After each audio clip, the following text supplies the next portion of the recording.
The Jake Asman Show will begin shortly.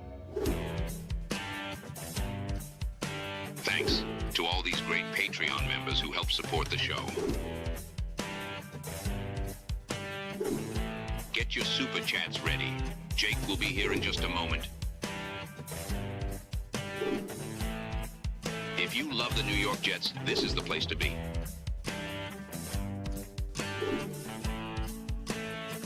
And now, the Jake Asman Show. You could tell Aaron Glenn is a former cornerback because the back pedal he pulled today is astonishing. That and much more. The latest on the Jets. Frankie V will join us. It's the Jake Asman Show. Let's hit it and get it started. Time to lose some games, bitches. You guys should be pros at this. They don't give out trophies for 4 or 5 wins. A new chapter for the Jets has started. Aaron Glenn and Darren Muji are tasked with shaping the future of this franchise. Will they be the ones to finally get it right? We will be here for every step of the journey on the Jake Asman Show, breaking down all the storylines, every game, and everything in between. Please subscribe and hit the like button below. Super chats, baby. Cut the line. The Jake Asman Show starts right now. Here we go. Show number 2 on the day. If you missed it, Joe B was fired up. He was on with us during our first stream today. Before we bring on our next guest, the great Frankie V from uStadium, a reminder, hey, join the Patreon. Best way to support the show. For just $6 a month, you get bonus shows. Your name added to the intro. We update the list of names every single month. So you got a couple days left in December to get your name added to the open for January. You find out about exclusive events before anybody. Merch store discounts year-round of 20% off. Plus, access to our private Discord where the Jet conversation never ends. Patreon.com/Jake Asman Show. The link's in the description. Shout out to Christopher Salsa, Steven Stewart, Shane Irizarry, Kevin Z. Welcome to something. Matt L. and the Gabagool for being our most recent Patreon subscribers. With that, we say hello to our man, the co-founder of uStadium, fellow Jet fan, and the co-host of the Gangs Out Here Jet Pod with the New York Post, Frankie V. Frankie, the Jets are 3-13, and Aaron Glenn is backpedaling, baby. How we feeling? Man, it's the most wonderful time of year, except when you're a Jets fan around this time, right? Man, it's disappointing, man. It's just very disappointing. It's been a long year. I said it yesterday. Can we just fast forward this season, please? And I said that a month ago, and I said that maybe a month before that. This season's just been a waste, and that's the most disappointing part of it. There's nothing that I can look to and say that we've built anything that we can carry over into next year.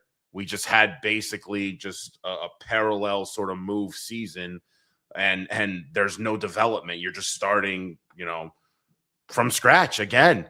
There was nothing that was done this season that, again, you're going to be able to use in 2026.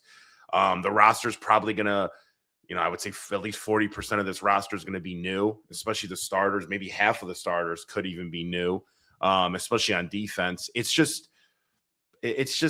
embarrassing too, right? Like, I'm just embarrassed as a fan. I've never been more embarrassed to be a Jet fan than I have this year. Yeah. Like, this is unbelievable what we're watching.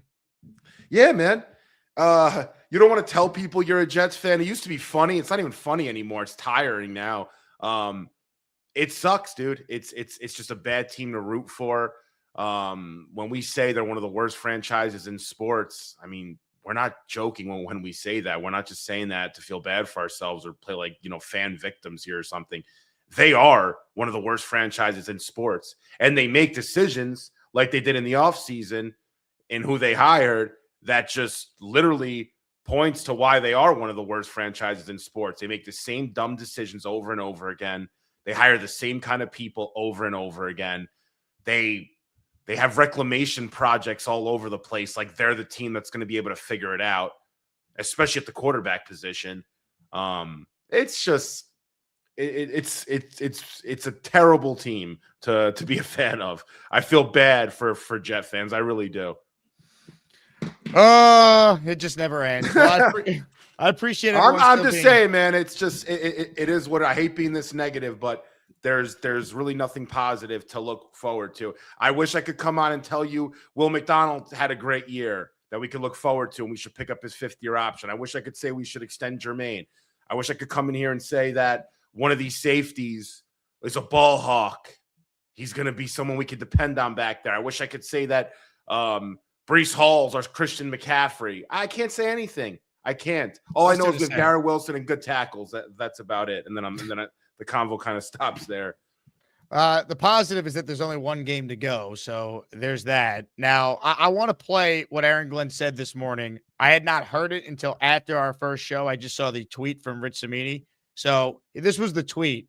One day after criticizing the team's effort, which when you criticize your team's effort, you're saying they quit. They didn't play hard. They were not giving it their all out there, right? That's the implication. Yep. Aaron Glenn backtracks. After watching the film, he says he didn't see an effort issue. Our guys did not quit. Cimini noted hard to put the toothpaste back in the tube on something like this. So now let's listen in to what the head coach actually said. He started his presser with this. And getting a chance to look at it last night and look at it again this morning, I would say this: effort was not the issue with that game. I thought our guys, I thought they played all the way to the very end. What really showed up is like they did some things schematically. I thought that was challenging, offensively and defensively, that we really have to take a look at and try to hone in on, try to fix those things. And I would say some of their players just made plays. It's just, where do I start with that backtrack? Again, so they lost 42-10 and didn't quit then, right? They were down 35-3 and didn't quit. They were down 42-3 at the end of three quarters and didn't quit. That's now at least if they quit. All right, I get it. They quit. But I mean, that doesn't make me feel any better either. Again, like, what does Aaron Glenn do well as a head coach? What has he shown you this year that you feel any semblance of confidence that he's going to be the guy, right? Like, we're going to be sitting here, this is my biggest fear, a year from now, with Glenn coaching out the final game of his tenure, dead coach walking, and we all know there'll be a coaching search in 2027. Again, Glenn's hamstrings, they have to be killing him after that back pedal. I mean, come on, man. Trust your instincts. Does anyone actually think this guy knows what he's doing? Does anyone actually think he looks like a real head coach here? Like, your guy Ryan Sampson nailed it on X, your co-host on Gangs All Here. That quote from Glenn is the perfect summation of Aaron Glenn's first year as the coach, backtracking everything from what he said about winning now and going forward, about having a team Jet fans will be proud of. I never said when. Everything he said, we're going to coach up Justin Fields. He's never been coached properly. He's benched after 9 games. Questioning Brian Costello, asking about, hey, are you considering benching Fields? What type of question is that? Benches him at halftime of the following game. I mean, I could keep going. But again, everything this head coach says, he's a walking contradiction. He said players would develop and get better. You can't name one that has. This is one of the most embarrassing, pathetic seasons in the history of the Jets. And again, Woody Johnson, if you are listening, if anyone with any pulse inside that organization is listening, be honest with yourself. Is this ever going to work with this guy? Because I have a very hard time picturing how this magically gets better with draft picks and more talent when he remains the coach and he has no feel for the game or what he's doing. Yeah, it's another joke. Listen, if effort wasn't the issue yesterday, effort wasn't the issue, apparently. You thought it was, and then you looked at the tape, it wasn't. You gave up 6 drives to start the game, touchdowns on 6 straight drives by the Patriots. Drake May had 5 touchdowns. If he played the whole game, he would have had 7, maybe 8, just like Trevor Lawrence was going to have that game, both of which came out in the third quarter with 5 or 6 minutes left. If it's not effort, man, you better fire yourself because the defense is utterly embarrassing. I'm not even kidding. I could call 10 buddies on the phone right now and we'll play defense around just as good as that Jets team. There's college defenses that are better than that Jets defense they put out there. He's a defensive coach. As much as he doesn't want to admit it, as much as it bothers him to be a defensive-minded guy because he's a CEO apparently. Newsflash to me, by the way, that he's a CEO type. You got to go in there and pride yourself on something, man. Like you said, I don't know what he does well. I really don't. They don't have a pick. They don't have an interception yet this year. Yeah, I don't know. I mean, I wish I could tell you. And also, Frankie, one thing you nailed, and I mentioned this on the radio this morning, they're never prepared in games. This was your tweet. I referenced it on the radio. I referenced it on the show earlier and gave you credit. Like, look at the scores in the first half of games this year. We are not competitive most weeks. We are always at a disadvantage schematically. Good coaches can at least mask it for a half. Like, again, Greg Williams, I thought had one of the best coaching jobs I've ever seen in 2019 with that Jet defense with Gase. They won 7 games somehow. Totally. Go look at the players. Like, you know good coaching when you see it. Robbie Sabo talks about this, and he's right. It smacks you in the face when you see it. Like, look what Banjo's doing with the bottom third of roster players on special teams. That's a real coach. Look what's happening here, people. None of this is normal. They're breaking records.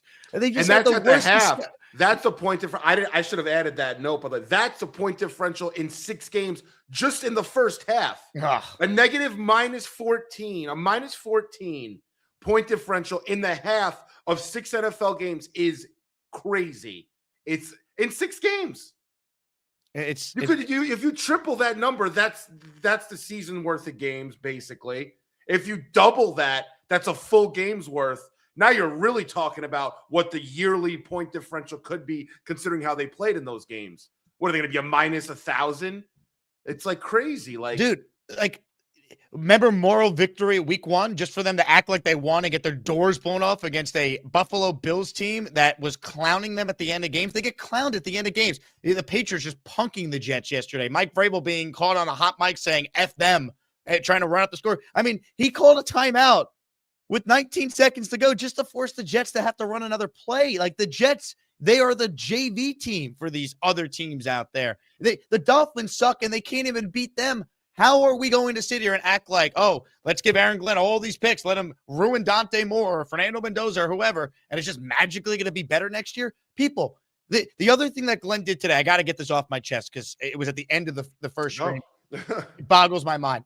Aaron Glenn was asked when he was talking about at his presser today, like, how the Jets need to, like, have their brand of football. Like, that's what they want to be. Like, they let the players know what I want, our brand. So a reporter, I couldn't tell which reporter, asked Aaron Glenn, hey, like, can you give examples of, like, when we have seen what your brand of football is this year? And this is an answer from an NFL head coach. This is the thing he referenced as an example of what exactly where you're going. What the Jets brand is. And getting a chance to look at. Sorry, I'm so angry I hit the wrong button. Here's Glenn on his brand. Aaron, you talk about your brand and stuff like that. How often have you seen it, and how do you, I don't know, how do you get it to be seen more consistently? Yeah, well, there was we were playing Jacksonville, and I showed the team this. And if you guys go and watch the way that we ran the ball against Jacksonville, I thought it was very, very impressive on us controlling the line of scrimmage, us running the ball, being physical, being violent. It was actually after the third quarter. It was 12 seconds. We ran the ball. Our guys got into a shoving match. The quarter ends. Then we go down. We have a hell of a run on a physical play, and then we score a touchdown. And then we had other runs after that, and we had the passes that Brady was actually starting to get into a rhythm against Jacksonville. That was the brand of football that I want our guys to see, and I showed the whole team that.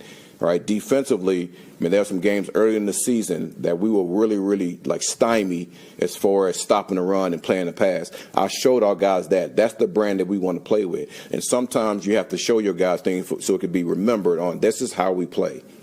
And listen, I understand to the outside world, people might not understand that, but our guys know exactly what our brand is. We just have to do it consistently.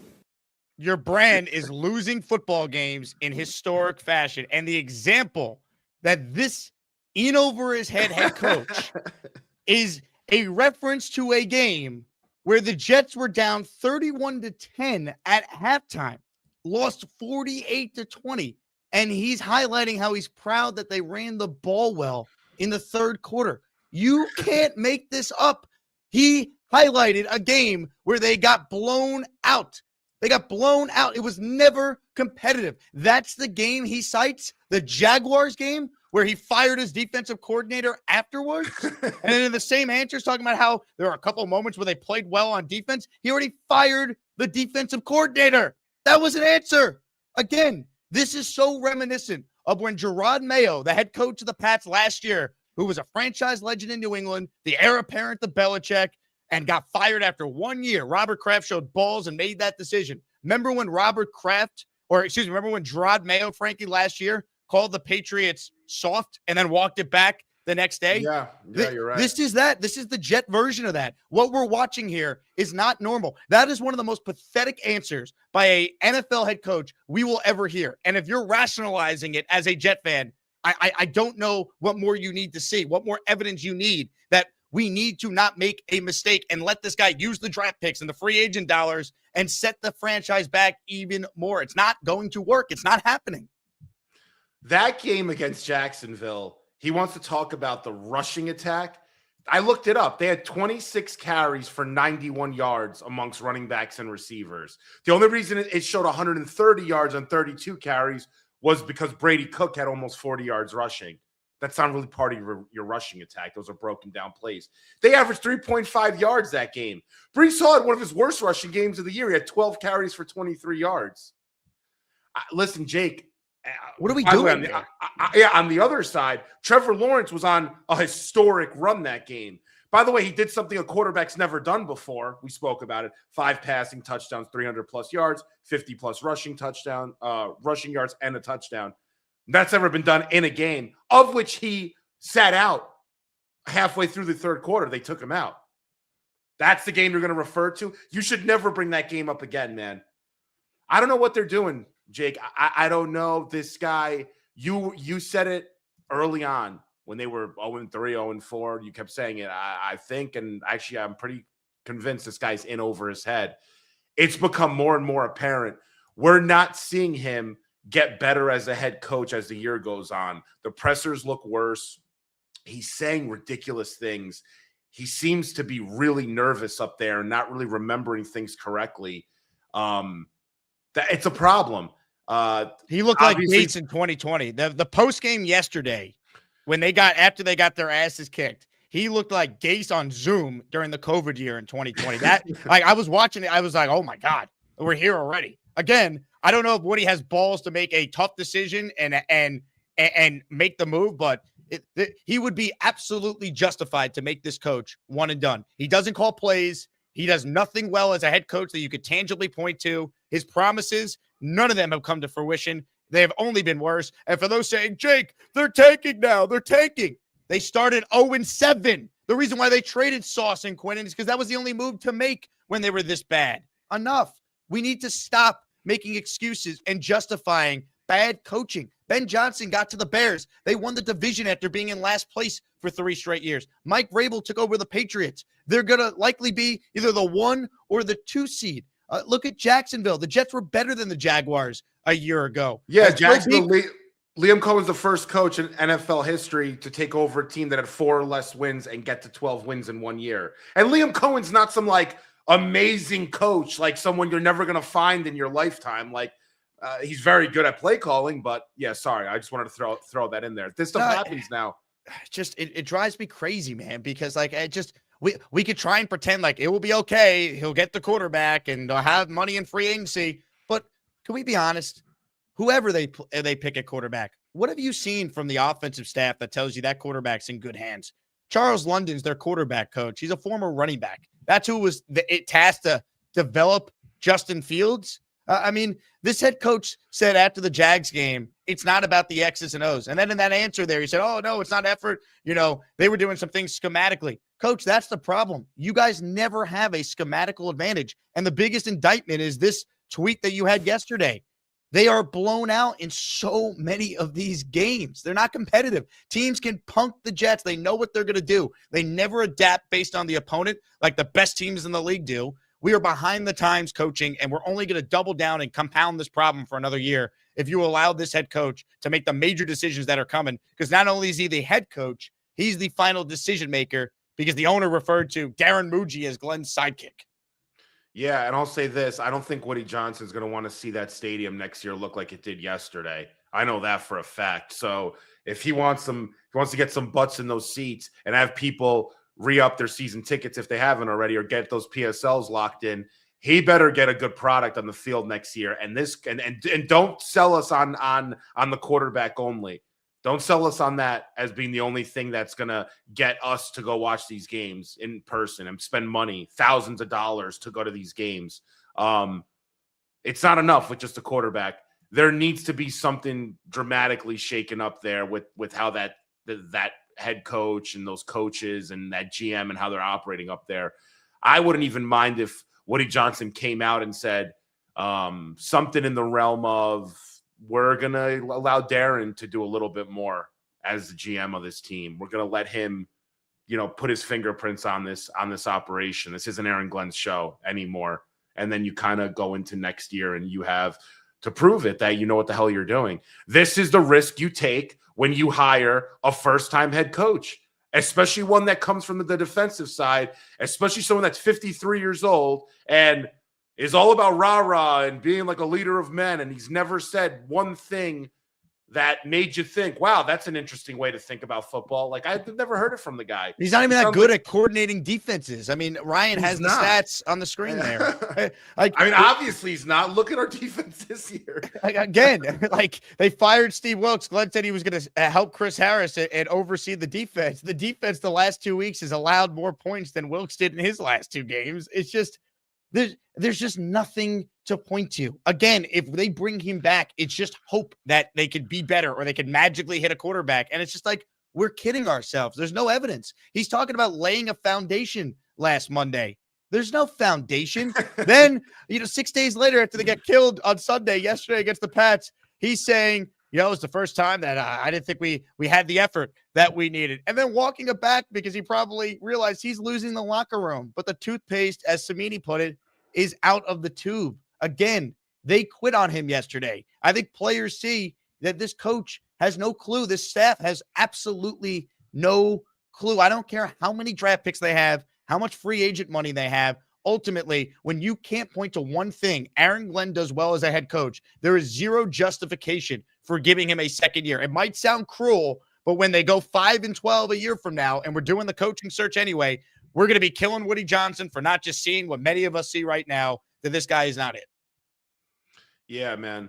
Yeah, Jake, I'm with you for the most part, man. I'm with you for. Am I wrong? What does he do well as a head coach? The only thing that we have to put in perspective, though, and it's going to suck. And I said this yesterday on Twitter Spaces. I was talking to some people. Unfortunately, when you give a guy full control of a team and you give him all the keys and make him the CEO, it's very difficult to sell the organization and people around you and to yourself that it was wrong, especially when you had a firm involved that you paid a bunch of money to. It's going to be hard to smell the coffee, quote unquote, and say, you know what, this was a bad decision. I'm going to cut the cord completely when you gave him full control. If Aaron Glenn was a hire like Gerard Mayo was, they didn't give Gerard Mayo full control. He'd be out of here probably Black Monday. I mean, you could say it's like a 50-60% chance he's gone. Now that he's got the full reign and he's our Jim Harbaugh, believe it or not. Like, Aaron Glenn's our Jim Harbaugh, everybody. I don't know if you realize this. It's crazy to think about, by the way. Great vetting process, by the way, finding this guy. It's going to be harder. It's going to be a harder pill to swallow. Now, should he do it? Yeah, he probably should. He should. You got to cut your losses. This franchise is too much. We've been in the dumps for too long. We got a lot of work to do. This is a very difficult job that some even really good head coaches would have issues getting through, to these guys and building a product that wins. This is a tough job. I don't think people realize how tough of a job this was from day one. You don't have a quarterback. It's not a job for first-timers. It's not. Absolutely not. I don't know what the hell they were thinking. I don't.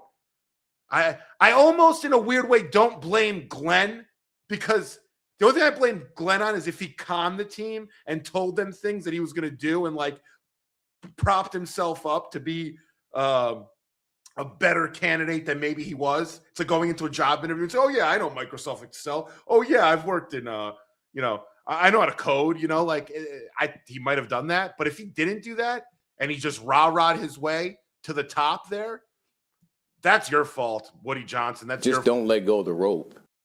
I mean, don't let I mean, go, what are you Frankie. going to do? Again, like there's nothing redeeming about him as a head coach. And it's not personal. He's a great dude, great Jet. It sucks that his legacy is going to be as a failed Jet head coach. But we need to be honest with ourselves, people. They just broke the NFL record for the worst point differential in the month of December. Like, That's embarrassing. like The last team to get that low was 1960, and we beat them. And that's not even post. We're not even talking post Super Bowl era stuff, Jake. We're talking all time. Like, you cannot, under any circumstance, point to one quality he does well as a head coach. When they won 3 of 5 against Dylan Gabriel, Joe Flacco, and Kirk Cousins, we gave him credit for the team playing hard after the trades. Well, if that's all we could point to, okay. But then when you come out against the Miami Dolphins, a team that already beat you, a team that's not any good, evidenced by the fact that they benched their quarterback 2 games after they punked your ass at MetLife, when you no-show that game, and then you follow that up with the Jacksonville debacle, then you follow that up letting Tyler Shuck, a rookie, go out there and kick your ass, and you lose 29-6. And then the granddaddy of them all, in a stadium with only Pats fans, where the Jets are getting booed in player introductions, and there's MVP chants for Drake May. You follow that up, and it's 35-3 at halftime. You're down 42-3 after 3 quarters, and you nailed it. If the Pats said we want to score 70, they could have. I mean, they took Drake May out and called off the dogs. They could have scored 60 easily. Again, it's one thing to lose when your players are quitting on you, when it is this non-competitive, when it is a historic level of ineptitude. If you're fine with that, Jet fans, then you reap what you sow, because this team is going nowhere next year. I don't care who the QB is or what players they bring in with this head coach. It's not happening. Yeah, so I'll say something on the positive side. I said this last time. I said this last week on your show. By the way, thanks for having me on, man. It's always a pleasure. Just don't let go of the rope. I'm burning the rope. All right, I'm gonna burn it as I'm holding on to it. Dude, I need a hug, man. I'm depressed talking. I'll give you. Here you go, hugs. I hug him every day. I hug him every day. Oh, not you, Woody. I don't want your hugs. Jake, you know what though? I'll say this. There is something we can look forward to in the offseason, and it's not Aaron Glenn being fired, because it's not going to happen. Although there's more of a probability that it's going to happen after what happened yesterday. And if it was 1% going into that game yesterday, yeah, it's a little higher. 3. Yeah, there you go. No, I think the quarterback is exciting. This quarterback, tandem we have there with these quarterbacks are exciting with Fernando Mendoza and Dante Moore. The more work I do on both of them, the more I really like them. Very different, but listen, get the quarterback right. Make some good draft picks if these guys are incapable of doing that. By the way, where's Arian Smith been? Why doesn't he play? You're tanking. You got a 4th-round pick. What, the guy can't get a target? You can't draft someone in the 4th round out of Georgia who had almost 900 yards his last year, and he can't play at all? Play him. Or else cut him in the offseason if the guy is literally a gunner. Seriously, I'm just throwing that out there. But so if these guys can get lucky, we got to hope for a few lucky picks. We got to get the quarterback right. And we go into next season with a better stacked deck when it comes to our offense than we did coming into the season. No, I'm just being. I'm trying to get some progress going here. You go into next season, you got a better offense. I like the coordinator still, although he's been in the clouds. But I don't know if that's because it's only because of Brady Cook or something's going on with him. Maybe teams are catching on. By the way, this is a league where when your film's out, and they study what you like to do in your time. Can I tell you my angstring concern, Frankie? I know you love. Yeah, go ahead. Yeah. Again, right? Ben Johnson gets the job in Chicago. He doesn't take Tanner Engstrand with him. Dan Campbell has an open offensive coordinator role. He doesn't promote Tanner Engstrand. He outsources the OC job to John Morton and hires him off Sean Payton's staff in Denver. Like, we saw Aaron Glenn completely whiff on Steve Wilkes. Shouldn't we be a little concerned with Tanner Engstrand that both Ben Johnson and Dan Campbell didn't want him? Like, I'm a little concerned. I am. It's a good point. I like what I've seen. From my perspective, I'll go with like a leap of faith with Tanner Engstrand out of all those guys there. I like him the most out of that whole coaching staff. Literally, you could go from top to bottom outside of Banjo.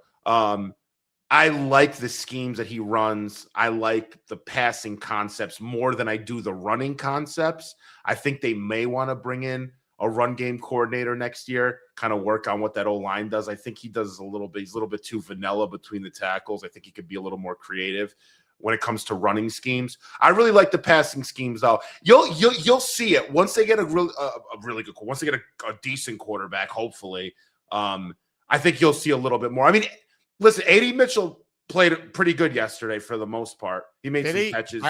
I couldn't even tell you. No, he did. I was just sitting there, just dead inside watching that. I couldn't even tell you. No, he ran some good routes. He did a bunch. I mean, listen, Brady Cook doesn't know where he's throwing the ball half the time. I mean, they're throwing short of the marker, consistently on third downs. The intentional grounding throw that he had is one of the funniest throws. He doesn't know where the hell he is sometimes. But I don't know. I mean, AD only had 3 catches, actually. I don't know why I thought he had a better game. But Mechie, I guess, had a decent game. He had 41 yards on 3 catches. Whatever, though. At the end of the day, I like the minimal things that I've seen with these bad pieces in the passing game. There's no Mason Taylor. Stone Smart had a nice catch yesterday, a couple catches.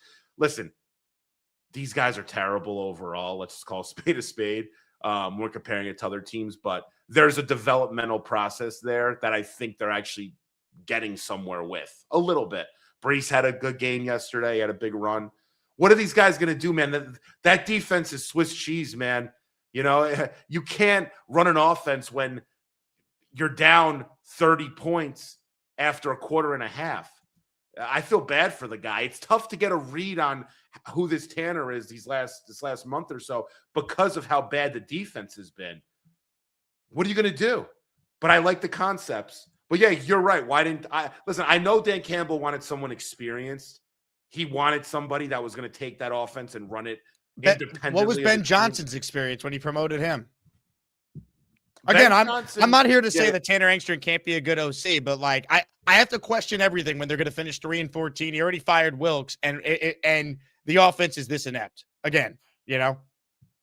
I just think when things are going this badly, we tend to want to point the finger at everybody. Like, you suck. I think they all suck. That's the problem. I think Banjo's the only good coach on this team.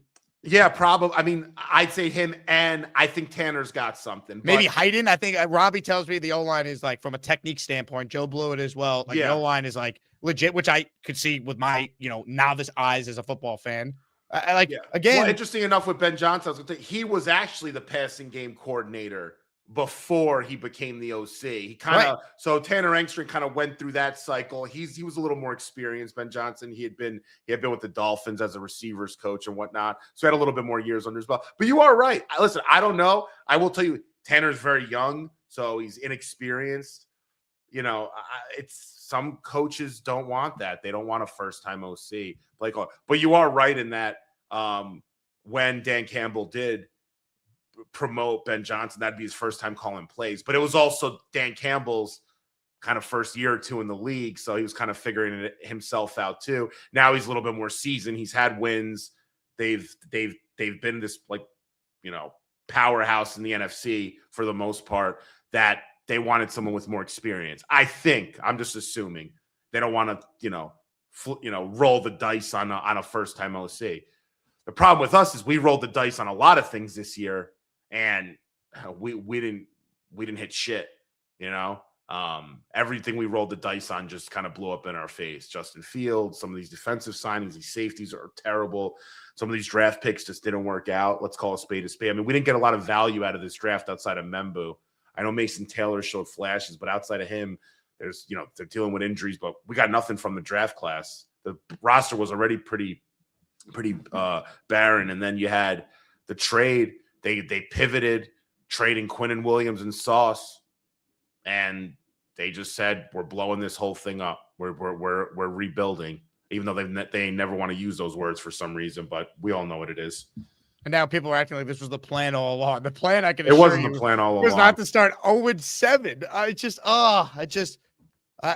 I can't, man. I can't do another year of this. And if they retain this coach, they're going to win 5 games next year. I'm sorry to tell you, you might have to do another year of this. I know. Look, I'll be here every day. I'm sorry to tell you, bro. I know. Look, I get it. Believe me. We're going to give away a jersey on the show today. Hopefully make someone's day a little better. If you want in on a Legends jersey, Namath is the option. Klecko, Curtis, Winkerbet, Darrell, Revis, late great Nick Mangold, or Keyshawn Johnson. Gift memberships to qualify. Nate is the first to do it. Shout out to Nate. He is in the Asmaniac Raffle for 5. Let's go. Say go New York, go New York, go! Go New York, go New York, go!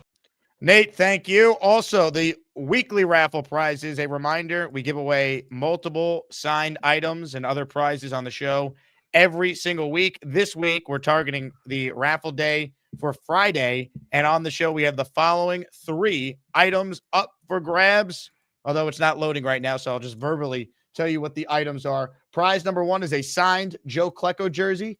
Prize number 2 is a signed Darrell Revis jersey. And prize number 3 is a signed Don Maynard football. So again, thanks to everyone who tunes in. I know I'm angry and mad and all that, but I love the audience, and I'm just passionate and disgusted with this team right now.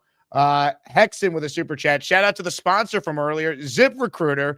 If Woody used them, we'd have a better head coach. Well done, Hexen. Appreciate your support. Mace B writes in, watch your earlier rant twice. Don't you feel the picks belong to AG to use and would be unfair for the next coach to benefit? Some see it that way. No, I don't. Because Aaron Glenn's job is not head coach or GM. He is overseeing both. But his primary job, as you know, Frankie, is the head coach. And if we're making a list of reasons Aaron Glenn should be one and done, it's very easy to do. I don't know if Woody will do it, but any Jet fan who's saying he should be one and done, you're not crazy for feeling that way. We could check off every box of what a one and done head coach should look like. It looks like Aaron Glenn. Absolutely. Yeah, totally. If he was hired under the same, conditions as Gerard Mayo was hired or Antonio Pierce was hired, these former players, he'd be gone. 100%. And again, I think it was Joe Caporoso who made this point. If you're a Bills fan, a Pats fan, a Dolphins fan, and you're looking at the Jets, right? You're probably thinking, this guy stinks. Keep him as long as possible. Like, seriously. Oh, yeah. Like, if you're objectively looking at Aaron Glenn and you're thinking to yourself, what are the odds he turns this around? You're betting your mortgage on him being a bad coach based on all the evidence you've seen so far. The only reason why some Jet fans are grabbing onto that rope still is because he played for the Jets 30 years ago. If we remove feelings and just objectively analyze what we're watching, he should be one and done. There's no doubt about it. Ryan brought up to me, and he said somebody brought it up to him that Aaron Glenn reminded him of this former head coach. And he goes, the more and more I think about it, the more scared I'm getting at this being the potential reality with this guy. He said he reminds him of Mike Singletary when he was with them. I'm like, listen, if this guy's Mike Singletary, we are really freaking screwed, because that dude, bulldozed that franchise into the ground, man. Now, granted, they recovered from it, but it took them 7 years. But, man, he sounded a little bit like Mike Singletary today, though. I'll say that. He's all scattered, not really answering the questions. And right now, Aaron Glenn's all nice. He's all nice to me. He goes, "Oh, sorry if I cut you off." I think he said it's a he's not putting cause. Like, now you're nice, right? Because why, you're losing? No wedgies for Kaz anymore. What happened? Remember the fans were like, yeah, he's stuffing Samedi in the locker. Yeah. It's like, what are we doing, man? He came in with this brash attitude. Like he's done something, like he's Parcells. He's done nothing. And he took a situation that was obviously hard and not ideal. Didn't need to look like that. Their win total was 6.5. It wasn't be one of the worst teams in the NFL, be one of the worst teams in Jet history. No one was saying that's what this year was going to be about. Yeah. Yeah, I mean, I was looking at over-unders before the year. I mean, you go down the list of Jets players, I think the under hit for everybody in basically every category. Literally, Fields hit the under everywhere. I think Brees may have hit the over on rushing yards, maybe, if he has 100 next week or something. But he's basically hit the under on his numbers. Garrett got hurt, but under. I mean, the defense, sacks, unders all over the place. It was just a bad year, man. A really bad year. Now we got to hope that this owner wakes up, figure it out. Yeah, wakes up. There you go. Yeah, I also think the 33rd team, you got to talk to your boy Mike Tannenbaum, Jake. Oh, get ready for fireworks on Sunday. He's got that connection, and he's a they should have no involvement in the next head coach. It goes without saying. I like Mike personally. We do a show together, but the 33rd team should have no involvement in whoever the next head coach is if Woody actually wakes up and one and done's Glenn like Robert Kraft did to Gerard Mayo a year ago. Yeah. You know what I was also thinking back on, the Adam Gase hire kind of screwed us a little bit. And what I mean by that is Adam Gase, the hire of him was the right idea with the offensive nerd kind of mind that I've always wanted here. The problem is he didn't have anything else, nothing. He wasn't relatable to players. He wasn't, that leader of men or even had any of that in him, which you kind of need when you supplement your nerd brain. You need those kind of attributes, and that's what I think Ben Johnson has. But I think them making that hire, Jake, kind of, they didn't want to make another hire like Adam Gase. So I think that eventually led to the Saleh hire, and then now we got this Glenn hire. They hired a dollar store version of Saleh with more power. Like that's the problem. Like Saleh at least was an expert on defense. This guy wasn't even good at coordinating defense in Detroit. Ask Lions fans. We gave you the numbers before. It's just, I got more super chats, but I'd be remiss if I didn't acknowledge the onslaught of channel memberships we now have. Chef Jets, you're in the raffle 401. Uisles Gonzalez, you are in the raffle for one. Thank you. And then our guy Rick Kent in LA checking in. I hug him every day. I hug him every day. Gifted 5 memberships. One went to Jquest, who's the leader of the Aaron Glenn fan club. Tough day for that. Oregon Jets, Anthony DeRise, FR Kazoos, Snoopy, and Slaps all receiving a membership. But wait, there's more. Charles I Fart Gorman in the raffle for one. Thank you, Charles. His membership was gifted to Snoopy. I think I said Snoopy's name twice. Either way, Charles, thank you. I got you down. And hey now, 20 channel memberships. Let's go.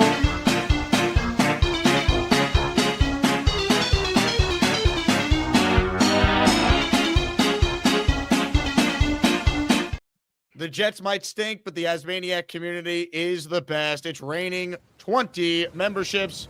Grab your Gustbusters. You hear your name called. You thank Jetstream 1989 for making you a channel member. 20 raffle tickets for Jetstream. This is Los, NYC Techie, Mackenzie Bates, Rob Strubis, Sean Bennett, Bill Fawn, Bucky Ross, Oscar, Rec _King, Johnny Jets, Boss Luke, Jonathan Buckner, Ted, that's NY Jets Florida, Bobbleneck, Spin the Bed, Dan Philcox, Ricky Fisher, Indy Jets, Seth Silverton, all receiving a gifted membership. Let's go. Thank you to the Jetstream for supporting the channel. This is for you. Just don't let go of the rope. How could we? How could we? It's around our neck. Okay, here we go. More super chats for you to respond to, Frankie. M. Grass says, in 50 years as a Jet fan, this is without a doubt the worst season. No joy, no joy. You know what's amazing? Last year they were 2-1, and then it all fell apart, but at least we had a season. This year, we never had a season. We had moral victory week 1, blown out week 2, fake comeback week 3. We're already 0-3, season's cooked, and then it was definitively cooked when we lost to the 0-3 Dolphins in embarrassing fashion in prime time. We were 0-3, 0-4 before you could even blink and the month of September was over. We never had a season this year. Yeah, this might be the worst season I've encountered. I'm older than probably a lot of people in the chat. I'm 37, so I've been around for a little bit. What was the first season you have memory of? I remember vaguely the Glenn. I became a Jet fan during the Glenn Foley season, believe it or not. So 94? Yeah. Yeah, I was born in 88. I vaguely remember that, but I liked the Jets then because I used to play with them in NFL Blitz, and they were the worst team in the game, but I used to beat people with Glenn Foley, so it became like my thing that I love the Jets. Don't ask. I was weird with video games. I'd always play with the worst teams, and I'd get excited about beating kids with bad teams. But yeah, that's the season. But that I was too young.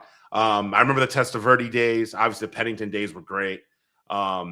Great compared to this. I really liked those Pennington teams, by the way. I like those defenses. Herm was really good too, to a degree. But this is I would compare the Gase years to this, but I think this is worse than the Gase years. This team's got more talent than the Gase team, right? Yeah, it does. And the problem is, the issue is, some of this talent's going to head out the door. This is going to be a rebuild. You're going to have guys like Will McDonald or Jermaine Johnson out the door. Brees might be out the door. You're going to have to replace those guys. Quincy's going to be out the door. Then you look at the roster without 2 or 3 of those guys on the team. That's a really bad roster for the most part. With those guys on, they're good. They're solid. They got weapons. They got pieces on both sides. But without those guys, and this guy's going to be responsible.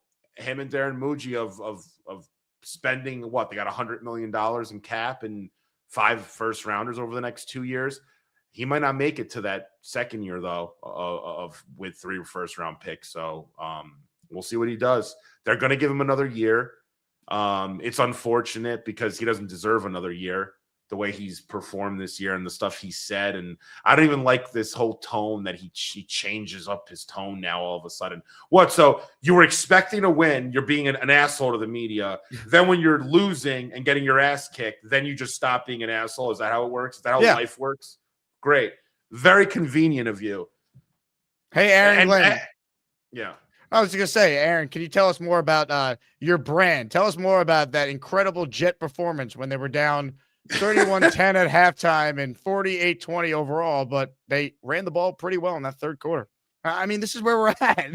It's unacceptable, man. Again, we're wasting our time. We can pretend like it will be better next year. We've seen this, Jet fans. We don't need to make the same mistake again and again and again and expect things to be differently.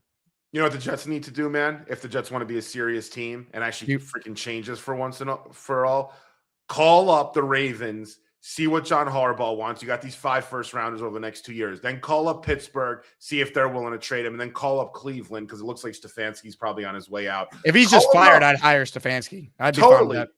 Call him up. You got to give him a call. Maybe you do some crazy thing where you're trading 2 first-rounders and you're bringing John Harbaugh over. No one's going to hate on that. I'm telling you right now. Nobody's going to hate on that move. If you do, trust me, you're an idiot if you do. You got to make a big move. If they can make a splash for a big-name head coach, people are going to forget about this Glenn era. It would have come and gone. Woody, you're going to lose money up front, but you're going to get that money back because you're going to have more people in your seats and you're going to have a better brand and a better product that you're going to make your money back. If you're able to get this thing right. Jet fans will go out and show out. We do. We go to the stadium. We buy jerseys. We buy shirts. We support the Jets. I walk around Queens all the time. I see Jets fans everywhere. You better get this right, though, because it's getting to a point where there's a lot of, I would say more on the casual side, but a lot of Jet fans are tuning out, Jake. You've got a lot of fans tuning out. People aren't even watching the games anymore. Oh, yeah. I meet Jet fans all the time who are like, oh, yeah, I'm a Jet fan. But you could tell it's like they don't actually watch the Jets because they've been so bad. It's 15 years of being bad and out of the playoffs. It's an entire generation that has grown up being like, yeah, I'm a Jet fan, but they suck. I'll kind of check in at the beginning of the year. But then they're fans of their fantasy team. They're fans of whoever they bet on. Maybe they watch college football instead. Like, they've done irreparable damage these last few years in particular. But over these last 15 years with no real end in sight, especially if they retain this coach, like there's an entire generation of people that aren't Jet fans. Like the older Jet fans are going to die out. And then the younger Jet fans, there's not as many because there's a huge gap of just ineptitude that separates like people our age who are in their 30s who remember the Rex teams and the Pennington and Herm teams and Mangini and like 6 times in the playoffs in the 2000s. To like where we are now, where the best they have done the last decade is 10-6 and choke and miss the playoffs. And then since then, the best they've done after that is Gase in 2019 went 7-9. Saleh and Douglas had a pair of 7-10 seasons. That's the best they've done over the last 10 years. Yeah. And listen, at the end of the day, if the owner can't answer the question that you've asked a million times already, and you're right to ask it, what does this head coach do well? I hug him every day. I hug him every day. All right, hug. Yeah, but Jake, if he can't answer that question and he's not confident that he'll ever be able to answer that question, you gotta cut bait. It's a sunk cost at this point. We're the freaking New York Jets, so we're shit. It's a sunk cost. Go in the piggy bank, cough up $40 million, get him out of here, And yeah, you're gonna have to pay a new coach, and yeah, it's gonna be pricey. But if the product works, you'll make that money back. It's The value of the unacceptable, brand man. goes up. Yeah, it is, man. I listen. I am a little surprised at how bad the defense has been specifically, and that falls on his shoulders. Yeah. What happened to this defensive? He didn't mention Chris Harris, right? We haven't seen or heard from Chris Harris in 2 weeks now. That was an embarrassing performance. No, he highlighted Chris Harris in the first half last week. He's like, I thought Chris did a good job. I didn't hear anything about that after this game. Yeah, he wasn't even brought up. Oh, man. Harris won't even be on the field next week, We'll get to your calls coming up shortly here. This was Aaron Glenn. For those who missed it, again, he was asked, hey, man, you're talking about your brand. Where are some examples of where we've seen what the Aaron Glenn Jets football brand is? And if you guys go and watch the way that we ran the ball against Jacksonville, I thought it was very, very impressive on us controlling the line of scrimmage, us running the ball, being physical, being violent. It was actually after the third quarter. This is what the old school coaches it was talk. 12. This is how they talk, these guys. You see, we're going to be aggressive. We're going to be violent. We're going to punch him in the mouth. Yeah. Rah, rah, rah. All right, It's cool. like again. You need it, but he thinks it's everything. Right. It's, That's the problem. No one's saying this doesn't matter. Frankie's spot on. Yeah. Obviously, this stuff matters, but that's not what's winning in the NFL in 2025. No. It's a league about strategy. Very complicated game, man. Yeah, there's X's and O's. He said a week ago the X's and O's don't matter. What? That's to the end of this answer. I can't get enough of it. Because people don't matter. I think part of the reason why I'm also so critical, I did radio in Houston for 6 years, and I was there when the Texans went through 3 coaches in 3 years. Glenn is as bad as David Culley was that 1 year in Houston. And that team also didn't have a ton of talent. They had less than the Jets did, but like the Texans with David Culley, people could look it up. Go look at David Culley press conferences. I was texting with my old co-host about this today. Like Culley had some wild catchphrases too, and he was one and done. Like the team sucked, but guess what? Like he was bad and got fired. It was who was hired after him? Lovie Smith, who also got fired, and then got fired, and then you got D'Amico. Like I bring it up because it's like this reminds me of that. Like I've lived through this, right? So I know people are just like, oh, like he needs more time.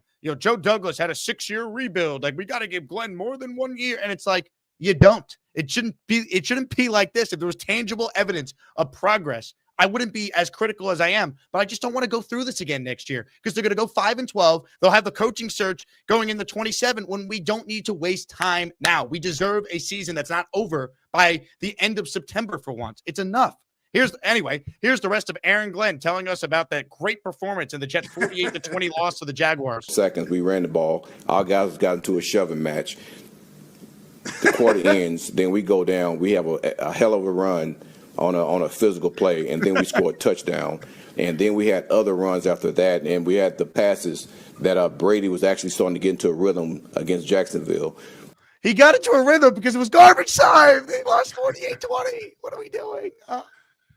Dude, why would you bring that game up? Like, I understand that maybe happened. I'm sure it did happen. Although, if you fact check this guy, you're gonna find out that he doesn't always tell the full truth. But regardless, I don't bring that game up, man.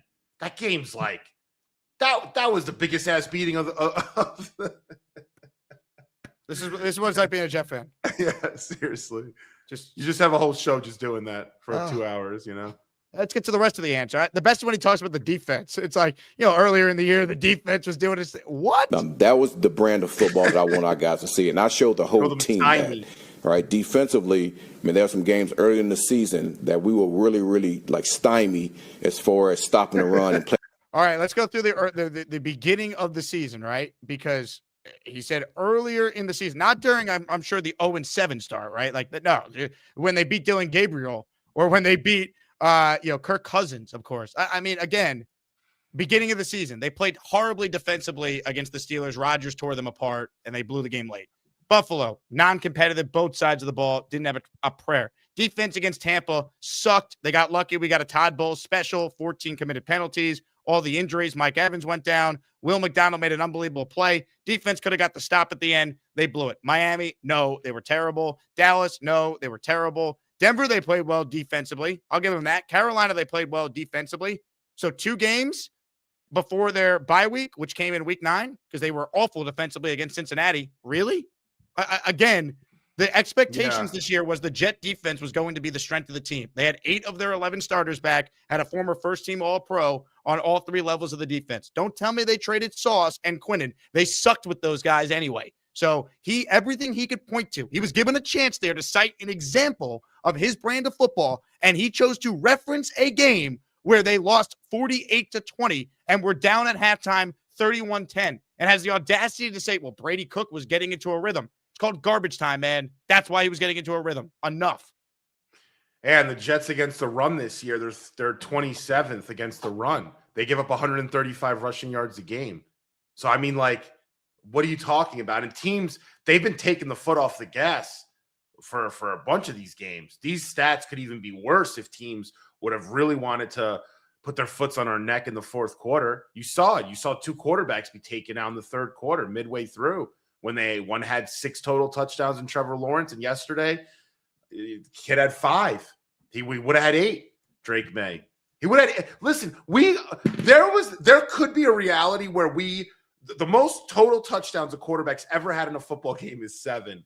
There's a reality that would have happened here twice already within a 3-game period. That's alarming. I don't care if the team's tanking or not. And for the people out there that are like, oh, you guys wanted to tank, but then you guys are judging how they're losing. Yeah, those are 2 different topics. They're 2 different conversations. What was Cleveland playing for yesterday? What were they playing for? Like, for the Saints, what are they playing for? Oh, they're showing improvement. They're showing progress. They're getting better. I mean, Chris Oladokun almost beat the 1 seed on Christmas. Like, again, coaching can give you a chance in today's NFL. No one's expecting the Jets to beat the Patriots. We're expecting better than to be down 35-3 at halftime in a game where you never had a prayer in. Like, it's embarrassing, man. It's embarrassing to be punked like this, to be the butt of jokes, to be the national embarrassment, for Mike Vrabel to call a timeout to run up the score with 19 seconds to go in the first half. Like, this is an embarrassment.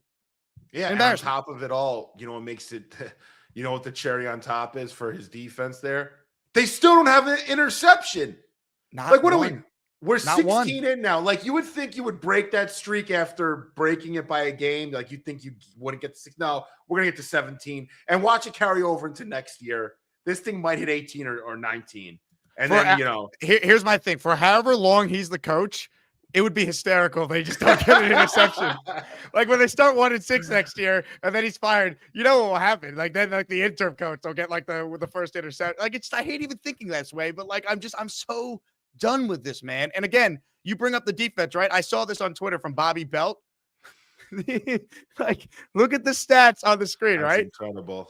That's every quarterback combined against the Jets this year. This player would win an MVP. 13-3 record, 7.4 yards per attempt, 65%. That's like Aaron Rodgers' MVP season right there. There you go. I'm so glad you said that, because Bobby Belt ran the numbers. And actually, it was Seth Payne, who I used to work with a little bit in Houston. Seth sent this as a response to Bobby's tweet. This was Aaron Rodgers' MVP year in 2020. That was MVP. Yeah. This is insane. That's crazy. You know what else is crazy with this point? And this is how bad it's been, right? Let's look at turnover differential. Go down the list. I always want to see how low are we compared to the second lowest team. I always look at that, because if you're significantly lower than the second lowest team, that's an issue. You go down the list of turnover differential.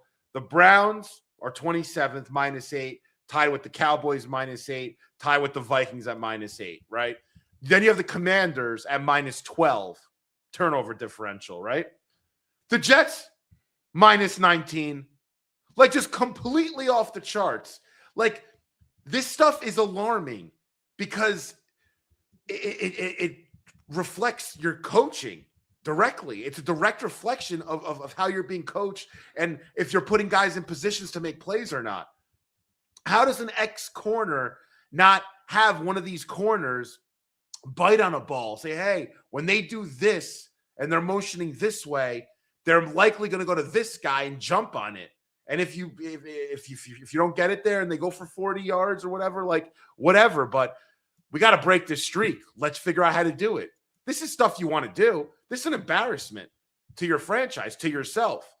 Like, if I was him, I would go into those meetings and be like, guys, can we get a fucking interception this week? Finally. Is that fucking possible? No. How are we going to? Let's sit down and figure this shit out. Let's go through the passing game that they're coming up with. Let's set up a blitz. You jump on this Stiggers, and maybe you'll get a pick six, and everyone could shut the hell up.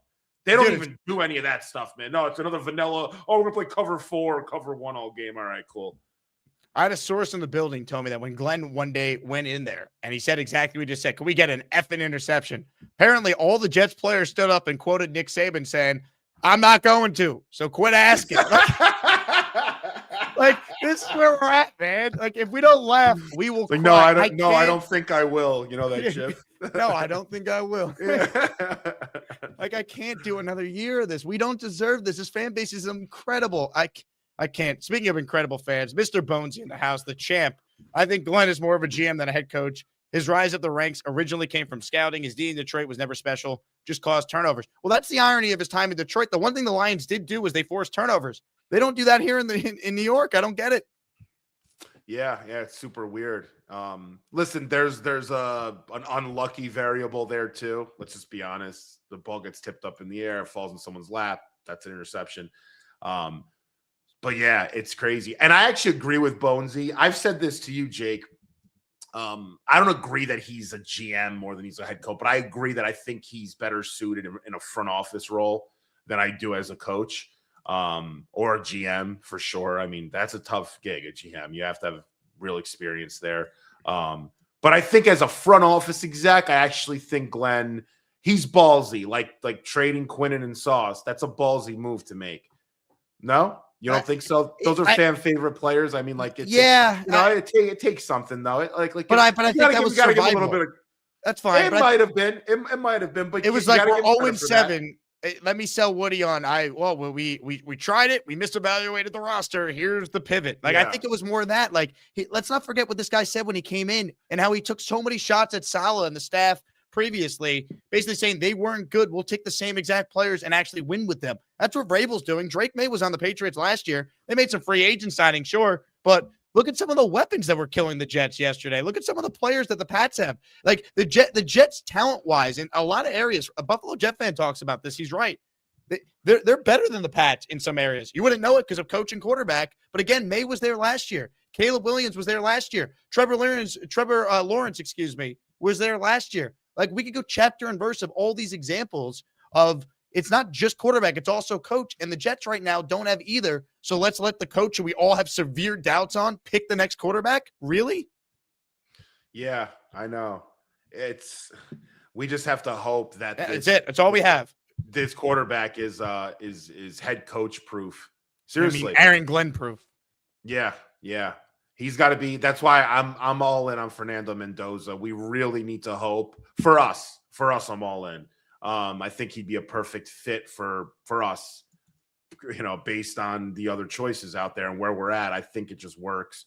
We got to make sure that Vegas doesn't want him, and Vegas apparently is going to move on from Pete Carroll. I know that Ian Rappaport reported on that today that it's trending towards Pete being one and done. It's funny how Pete Carroll's could be one and done, but not Aaron Glenn, right? No, of course not. We have to stay the course. Pete Carroll's 10 times the coach Aaron Glenn is. I don't know about now. Pete Carroll's kind of shot and old. But honestly, I said this earlier. You tell me if you agree or not. If we're doing a draft of like current NFL head coaches, right? We don't count the Giants or the Titans because their job already open. I think Glenn's either the last pick or the second to last pick behind Carroll if you're doing a draft of current head coaches. I'm with you. Yeah, totally. Yeah, you could flip a coin on who's going to be 32nd there between those two. Like I'm probably taking Pete Carroll though, just for the experience. He won a Super Bowl. He got to 2. I mean, he's been around football forever. But yeah, man, listen, when it comes to this quarterback, like we need to get Fernando Mendoza in here, and whether Glenn's going to work out and it's looking like it's not, I don't even care because he's not going to be in that room with these quarterbacks because he doesn't want to. Because again, I'm the CEO. I don't coach the offense or the defense. I'm in the middle. I'm just calling all the shots. I'm the head honcho here, which is fine.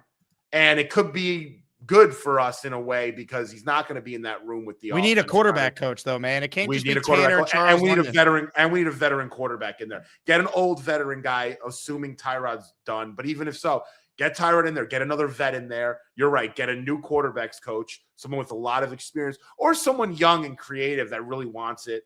And Tanner, and I'm telling you, that quarterback will develop, especially Mendoza. Dante Moore, that's another conversation. That'll be a little bit more tricky, I think.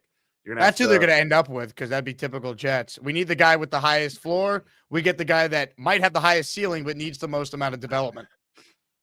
Yeah, man, that's Dante scares me. I'm not saying don't take him, but again, like I'm not saying it either. I mean, listen. If Mendoza goes 1 and we're drafting 2, I'm taking Dante Moore. I'm just taking him. You have to take him. What are you going to do? What are you going to take? Caleb Downs or Ruben Bain? No, you're going to take the quarterback. Now you sit him and you hope he figures it out. I don't know, man. It's going to be very interesting. This freaking Raiders pick is a nightmare scenario for us if they want Mendoza, because I know the Jets really like Mendoza and I know they want him, and he's kind of got the style of like a Northeast kind of quarterback. But yeah, we'll see. Niall Newark says Glenn's best trait might be his ability to get free agent signings. Let's see if he could bring in some quality players. Give him more time. Yes, the big free agent signings the Jets made, such as Justin Fields and Brandon Stevens, inspire a tremendous amount of confidence going forward. Again, like why would a free agent want to come here? Like what's Glenn selling them on? They have no scheme. There's nothing you could point to. Like what's the selling point of playing for the Jets? He has to be great at recruiting players, because I don't see it. Like, why would Al Harris or Jim Leonard want to be the DC here? I don't know, man. Maybe I'm being too negative because I'm just so down on the dumps. No, you're right. I mean, look at the free agents we got this past off season. Justin Fields had really nowhere else to go. No one was going to give Brandon Stevens that money. They're going to have to do the same thing again. You're going to have to be second, third, fourth option for a recruit. And then you got to. He's going to grossly overpay guys, which never works. We see this. Yeah. That's how you get Tremaine Johnson. That's how you get Le'Veon Bell. Like, you pay the jet tax, and you never win that way. And like, that's the problem. You know, the Patriots, they spent a bit in free agency last summer. And I actually respect a lot of what they did, to be honest. You know, bringing guys like Stephon Diggs, for example. What a player that kid is. You want to talk about a weapon? That kid got Brandon Stevens out of his shoes yesterday. How about Jordan Clark picking up the taunting penalty down 25 points after Diggs had that incompletion his way? Yeah, I don't know what you're thinking doing that. You have to be one of the dumbest people on the earth. Did Mr. Accountability bench Jordan Clark after that? The answer, no, he did not. He did? No. Listen, man, this situation for Aaron Glenn, it's a freaking tough situation to be in, man. Like I'm just saying, you play yourself about a Jack. Yeah, dude, yeah, like it's going to be tough for him to climb out of this. This is a tough climb, man. Now, do I think it's impossible? No, it's not impossible. It's not. Nothing's impossible. But so you're telling me there's a chance? There's a chance. It's the worst I felt about a full-time head coach since Gase, who I never wanted never should have been hired. They were 1-7. I wanted them gone. I tried to convince myself maybe it could work because Sam played well when they went, 6-2 in the second half, and they had some wins. And then 2020 happened, and we just wasted a year. We all knew Gase was not the guy. He never should have been hired. I can't sit here and say that Glenn never should have been hired. I personally didn't want him or any first-timer, but I can't sit here and say, like, he wasn't, like, a legit candidate. But it's just like, when you know, you know. Like, we don't need to pretend, and we're going to go through another year of pain just so we could get to 27 and then do another coaching search. It's like, why are we delaying what our eyes are telling us here? Yeah, and I wonder what his day is like his process throughout the day, Aaron Glenn. Like, is he trying to, like, figure out how to be a head coach? Does he have certain parameters in place? Like, I don't know what he's doing.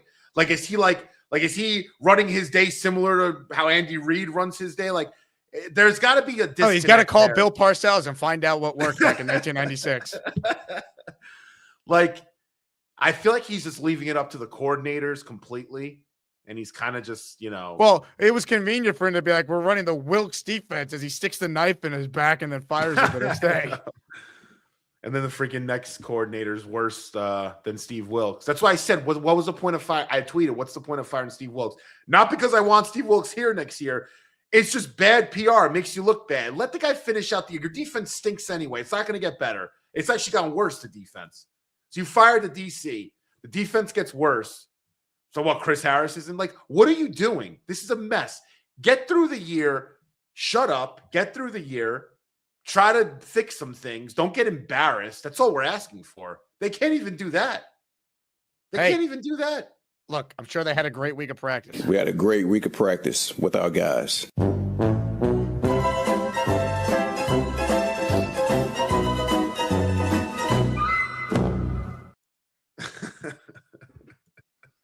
He said it how many times this year?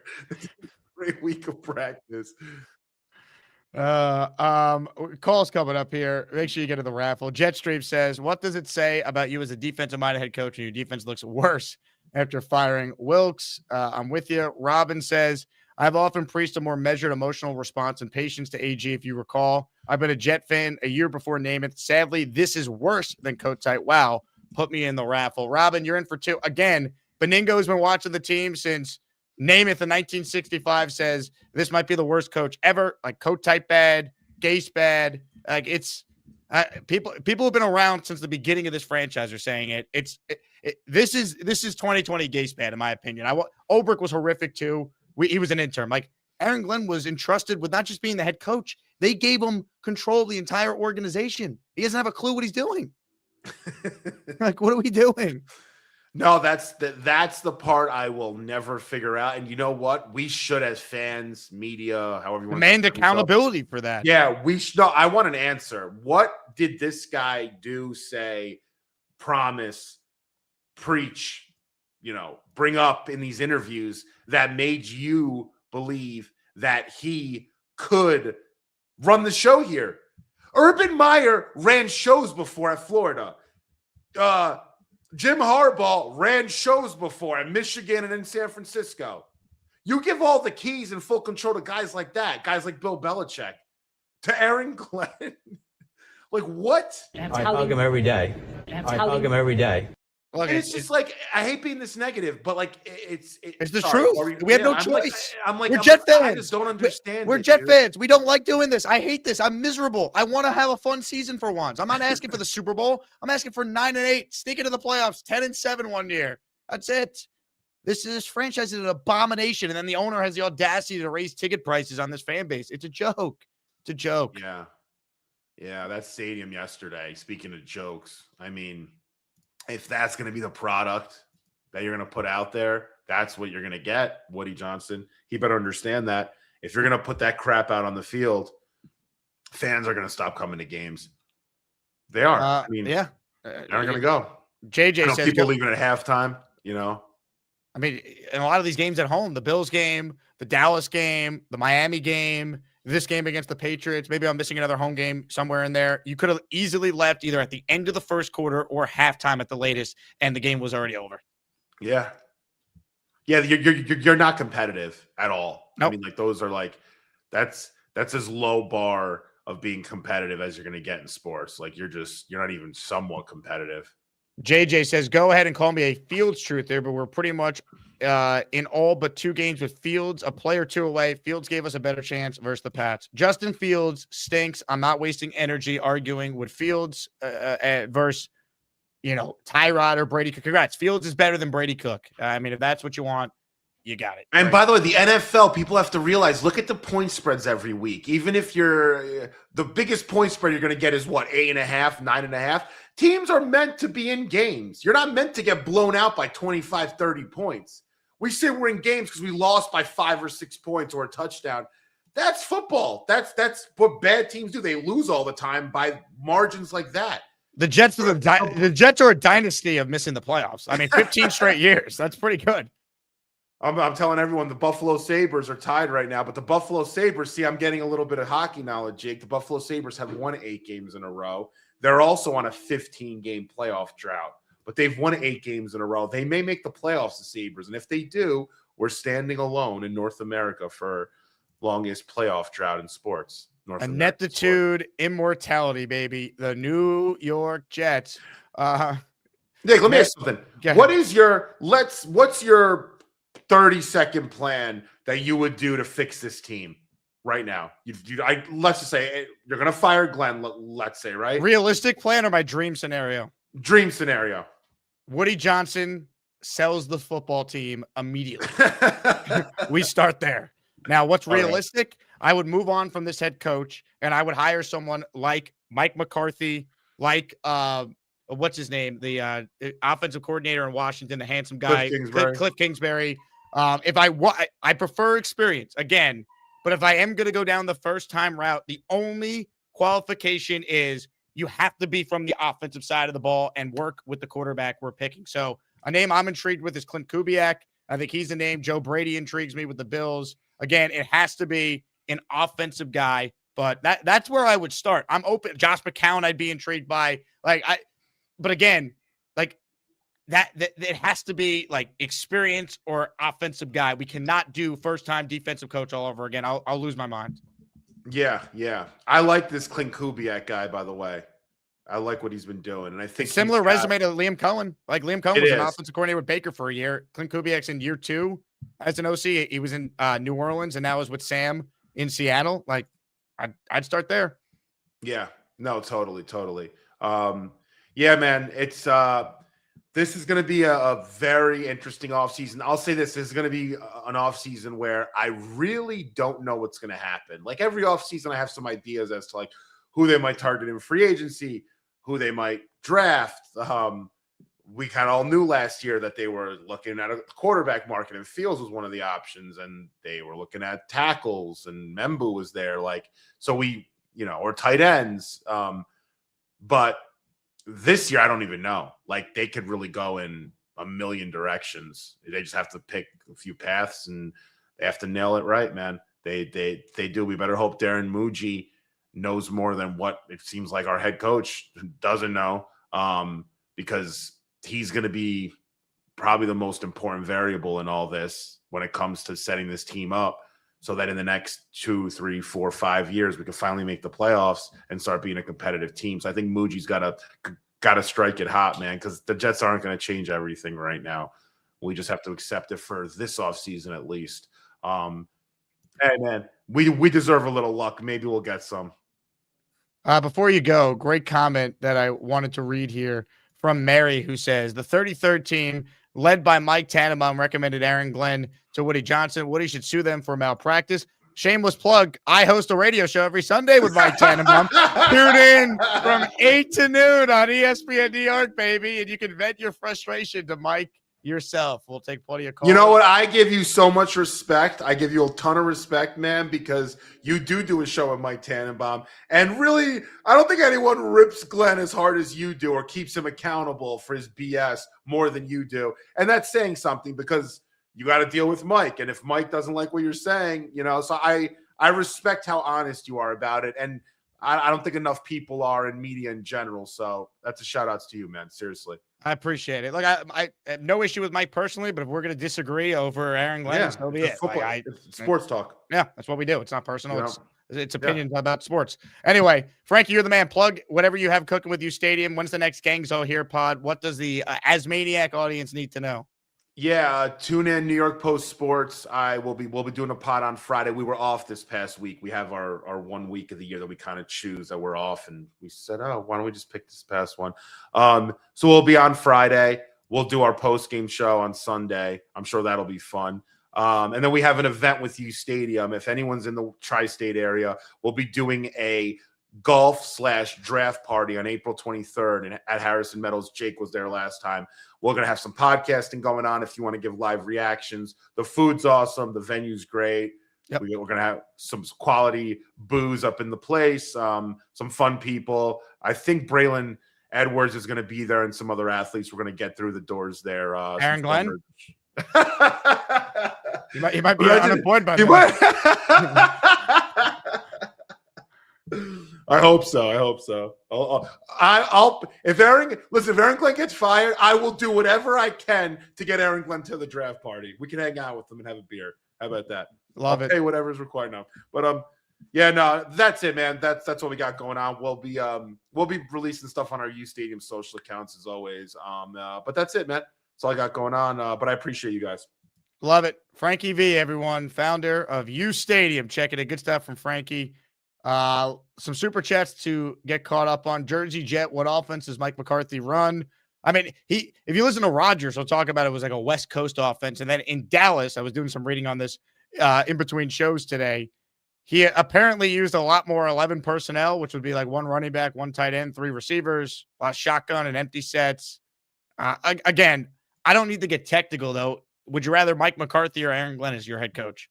If you're going to draft a rookie quarterback, which I think most of us expect the Jets to do. I'll take McCarthy. Again, I'm not saying he's the greatest coach in the world.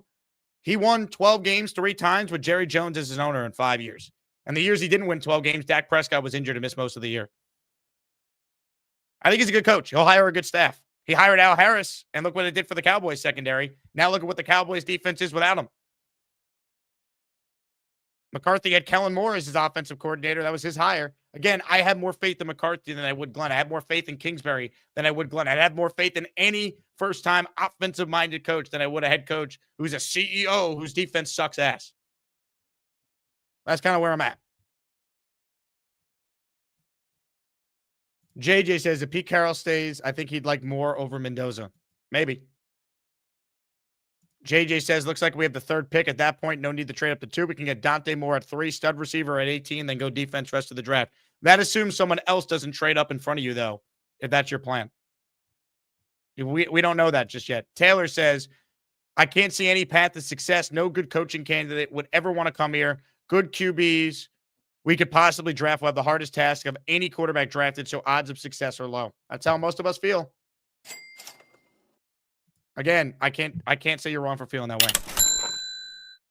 All right, to your calls we go. We got some heavy hitters on the line. Let's get into it here. Show number 2 on the day. Hit it.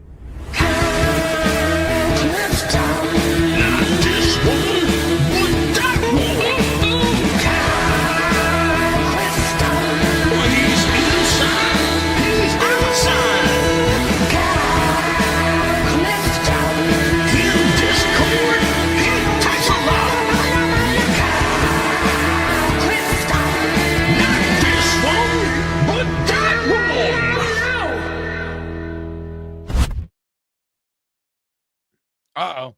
Where's Clifton? Hold on. Let me do the old switcheroo. We have another Kyle Clifton on the line. Kyle? I'm here. Yes. Yeah, there was a problem. Sometimes you get like a cash register sound, like when you're changing out, and then kind of loops or whatever, and I had to come out of StreamYard and come back in. It's weird. But I'm here now. You look great. Thanks, man. It's Bobby's chair. It's making me look... Don't drive me crazy, Jake.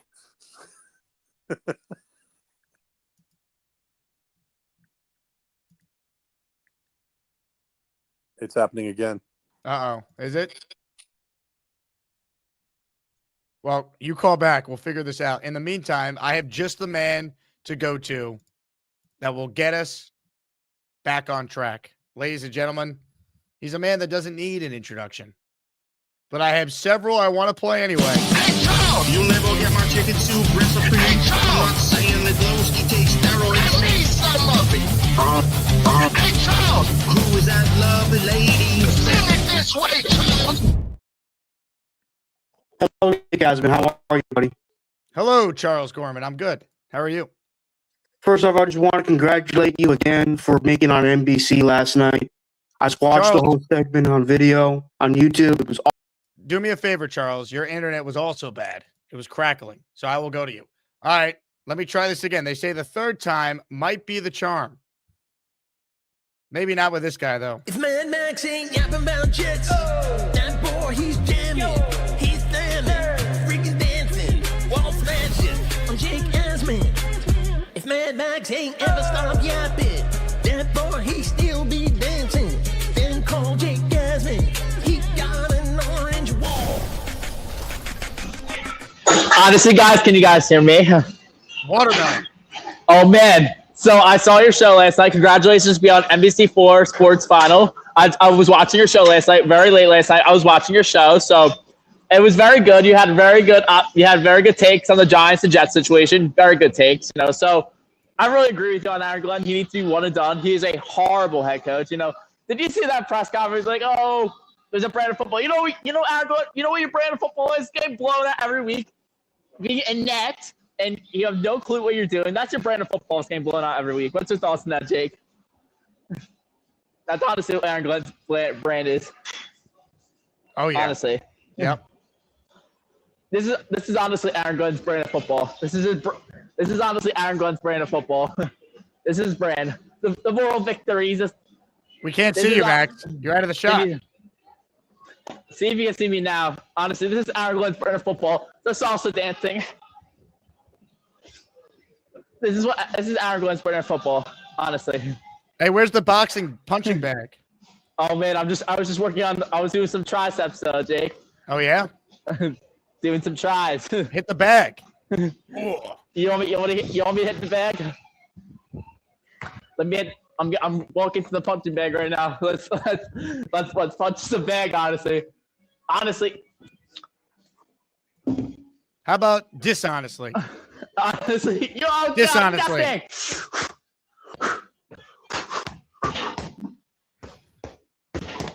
Honestly, did you guys see me doing the punching bag? Honestly, but I need to get back to my tries workout. Getting the big buys and tries for the ladies, Jake.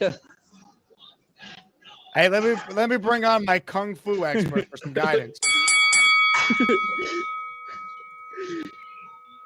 What's up, Beast? Oh man, what's up? How you doing? Wrong. That's not the way you punch, kid. Again, example. You need to keep your hands up like this. Jab, jab, jab, jab, jab, jab. True. Watch you do can you guys see me do the triceps? Honestly, can you guys see me do tries? Come on, let's go. Hit the bag. Let's see if you can hit the bag again. Let's go. I'm doing some tries right now, Beast. I understand that. Beast. I put the back, please. I want to see shots in the back. Let's go. I can stand there all night long with my leg like this. Oh man. To the back. Let's see me on the bag. Line your shot up, and let's see how you're doing your shot. There you go. There you go. Is that better, Beast? Is that better, Beast? There you go. Okay, very good. All right, now there you go. Lean in for it. Give it a go. Give it a go. All right, go right-handed first, and then go left. Don't let go of the rope. Don't let go of the rope. All right, we'll get back to whatever that was shortly, but I believe we could actually get someone who's coherent on the line, so we're going to take advantage of that.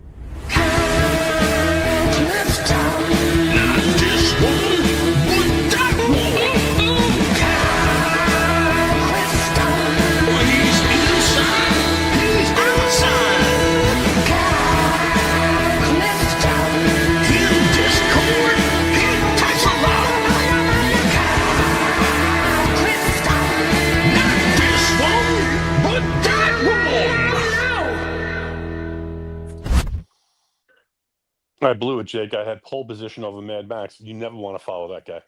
It's tough, especially after that performance, man. Yes.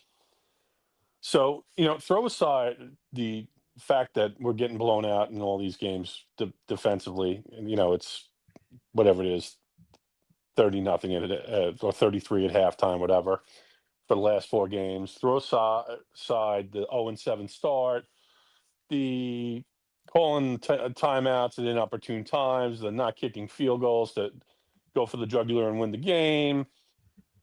Throw all that stuff aside, throwing the previous coaching staff under the bus. This guy's main selling point to us was he knew the market, right? And that he was going to come in here and it was going to be seamless to us, right? Yep, great point. But now he comes in and he's acting like, he's never seen a New York quarterback controversy before, because he's getting into with Kaz about Fields, and he's he can't see the Gerard Mayo situation coming, right? Which anyone could be able to, with any media training or awareness, could have sidestepped that landmine. He's not the guy. I have no faith that we're gonna have the intestinal fortitude to rid ourselves of him. He's going to get another year, and we're probably going to be right back at the bottom of the division last year, and then looking to hire a new coach at the end of next season. It's like you can see the car wreck coming, and there's nothing you can do to avoid it. This is exactly what we're dealing with right here. And the whole thing with he's the coach and the GM. He's responsible for the results on the field as the head coach, right? Yes, he's supposed to be working hand in glove with Muji. I mean, what was Muji, what was he supposed to say to Muji when he came to him with like these pick swaps and these 6-rounders for Briggs and Phillips and Brownlee? He's going to say no to getting quality players so cheap. I don't know. To me, it's so not true. It's not a tribute to Glenn.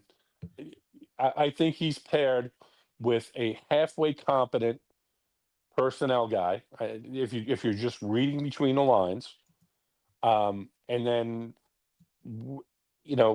whether he's ever going to be able to get the results on the field, or he's just going to be treated as a punchline by opposing coaches like he was yesterday, I mean, it remains to be seen. I wanted to give him a try. I want him to succeed. It's not working. And that's all I got to say. Well said, Kyle. Again, if I'm Darren Muji, one of the things I'm doing is trying to get in Woody's ear and separate myself from this head coach. Because they're not winning anything well. I hope I'm wrong. Save the tape. I hope I can apologize a year from now if the Jets have clinched a playoff spot. I don't see it, though. I've been doing this a while. I've been watching the team a while, as have many of you. And if we're just being honest and objective here, how does this get better? We can't even name one trait that the head coach does well right now. He's going to magically learn how to be a great coach in one off season. There's no evidence of this. None. There's nothing I can point to. The one thing I will say is it's Gorman time. You'll never get my chicken soup recipe. I'm not saying that Glowski takes steroids. Need some of it. Hey, Charles. Who is that lovely lady? Send it this way, Charles. Hello, Jay. Can you hear me now? Oh, I hear you, Charles. Yeah, I think Aaron Glenn has to go. He has been an absolute disgrace, an absolute embarrassment. 1 minute said we're gonna win now. Next minute he says, "Oh, doesn't always go instantly." Like, part of me feels bad for the guy, but at the same time, he wanted this job. He wanted to be the head coach of the Jets, but at the same time, he doesn't know what the hell he's doing, and that to me is a mental problem. So, I mean, Jake, the more and more we have watched this team this year, the more worse they get. Am I right or wrong? They have not shown any sort of progress in any department on the team besides the special teams, which Chris Banjo should get credit. He's been great all year. If you want to give credit to Glenn for that as the head coach, you certainly can. But again, if Aaron Glenn wasn't the head coach, the next head coach would probably retain Chris Banjo the same way Mike Westhoff was retained through 4 different Jet head coaches, and Brant Boyer was retained through 3 different Jet head coaches. If Woody Johnson gets his head out of his ass and actually decides to fire Glenn after this year, which will most likely not happen, there's a chance the Jets may never get Tomlin or Harbaugh, depending upon what happens on Sunday. I would probably look for Stefanski. I mean, this guy's a 2-time coach of the year. He's done a good job with the Cleveland Browns in a couple of seasons. Obviously, it's been terrible, but that's mostly. Gator says, Charles, stop walking around, shave your neck, get a job, put a pickle in your ass. Love you too, Gator. Love you too. What I'm going to say is that he did a good job with the Browns in 2020 where they made the playoffs and so forth, and obviously made the playoffs in 2023 with Joe Flacco taking over the helm late in the year. But, I mean, I would give him a shot. He's experienced. He's had success. Plus, I think we can all agree the Cleveland Browns are a terrible organization. Jay Quest says take a shower as well. Keep that in mind. Thank you. That's all I'm going to say, Jake. Hope you have a good day, buddy. And once again, congrats on being on NBC yesterday. Thank you, Charles. What did you think of my suit, by the way? Did you like the color? Oh, the suit's great. And now, I don't know who the guy is on the left, but he did a good job yesterday too. That's John Chandler. He's a tremendous sports anchor. But there was also a guy on NBC that you would do that would talk about the Jets and the Giants too. Bruce on Beck. NBC. He was off. He's on vacation. No, Chris Beck. I like him. I like him a lot too. Bruce, not Chris. Bruce Beck. I like him a lot too. He's good. He's a big fan of yours, believe it or not. Come on, Jake. He likes your comic book takes. Seriously, has he actually said that, or are you just messing with me? He's a big Batman fan. He likes your analysis of the franchise. All right, Jake. See you later, pal. Hey, before you go, I want to show you something cool. He's gone. I was going to show Charles that after I did my TV hit on NBC last night, they took me into the SNL studio, and I got to do a full tour with no one in there. It was pretty sick. Legitimate tour of the entire studio, which was very cool to be a part of. I'm not even like a big SNL fan. I haven't watched the show in years, but that was awesome. I'll show you guys another photo here. I even got to walk, like go behind the stage where like the host actually come out and see what it looks like. It is so much smaller than what it looks like on TV. But here I am on one of the stages. The music stage is right to the right of where I'm standing. So it was awesome. Oregon goes Alden shoes. I wish Bonesy can't find a pair that actually fits my oddly shaped feet. We've been at this thing for almost 2 years. And for those wondering, someone's complimented my socks. I'm wearing Jake Asman Show socks. Georgie says, I used to enjoy listening to Jake, but he's getting way too negative. Well, tell me what to be positive about, Georgie. They had a great performance yesterday, so I'd love to find some positives. Breece Hall, how about that run? Over 1,000 yards, good for Breece. Did I miss any other positives? Please.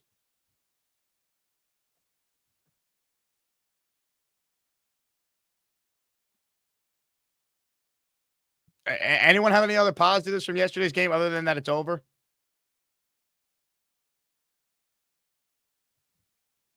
Anyone? Beast, you got any positives from yesterday? Well, Breece Hall did a very good job. 1,000 yards, he finally got that in. But next year, I do see a lot of guys leaving because this team looked like they crap the bed. Hey, I'll give you another positive. You tell me if you agree. I thought Richie Anderson played well despite the loss. Richie Anderson. That's not a familiar name. I haven't heard that name in years. But Breece Hall did great. Breece Hall did very well. But we have to, what this team needs to do, get their head out of their ass, smell the roses once in a while, and start learning to act like a goddamn football team instead of going. There's no positivity in that locker room. There's no communication in that locker room. And you know why there's no communication? Look at how the vibes are. There's no vibe. There's no connection. That's why next year, 8 new guys. We need a whole new rebuild. $3 billion, 2 brand new ice baths. And I got 3 guys that's going to really turn this team around. That means no more fucking around. No more playing games. When you come to work, turn your fucking phone off and learn to listen because playtime is freaking over. You can kiss my big ass. Woo! All right, I'm counting raffle entries here. We're going to give away a Jets jersey. First, I'll read this funny-ass membership super chat from our guy, Jake West. If Glenn isn't fired, will this show return to the Jake Asman Show or continue to be the Aaron Glenn Show? Happy New Year, Jake.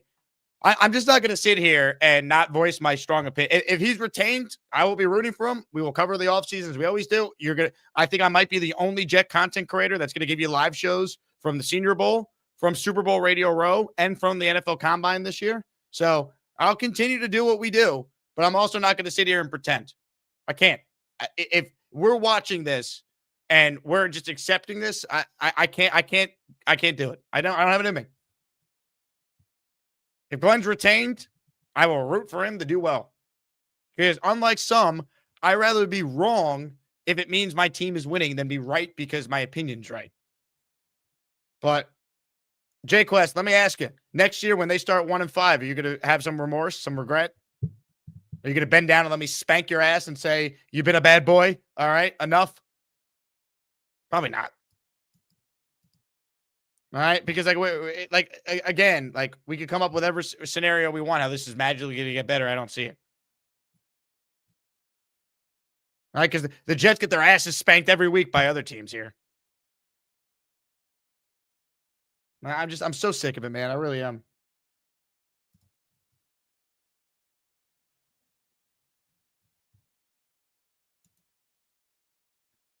Tank for tie. Per reports, Glenn's job is not safe. Who's reporting that? Jake West says, I'll donate 50 memberships if we start 1-5. Hopefully you don't pull a JJ. Remember JJ was going to shave his head if the Jets actually missed the playoffs. Then reneged on that. No, not a man of integrity. No integrity for that JJ. None. By the way, I referenced this earlier. Aaron Glenn is in Gerard Mayo territory. We just have an owner who might not have the balls to fire him. What Aaron Glenn said yesterday and then walked it back today was what Gerard Mayo did a year ago with a similar comment. Gerard Mayo clarifies his comments about the Patriots being a soft football team. Once again, hamstrings gotta be hurting after that backpedal by the head coach today. Have to be. And getting a chance to look at it last night and look at it again this morning, I would say this: effort was not the issue with that game. I thought our guys, I thought they played all the way to the very end.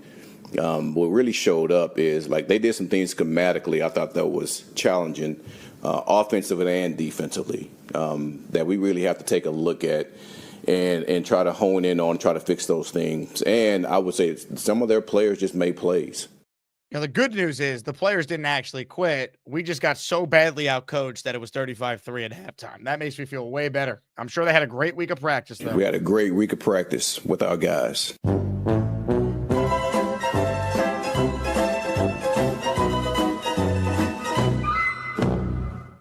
What sucks is we're the ones who continue to get it stuck up or you-know-what, right? Like Aaron Glenn, if he gets fired, he'll be okay, all right?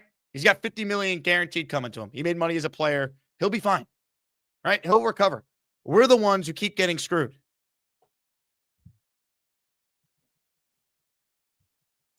Also, Armando Salguero, his job is, quote, not... very spotty track record on things he reports.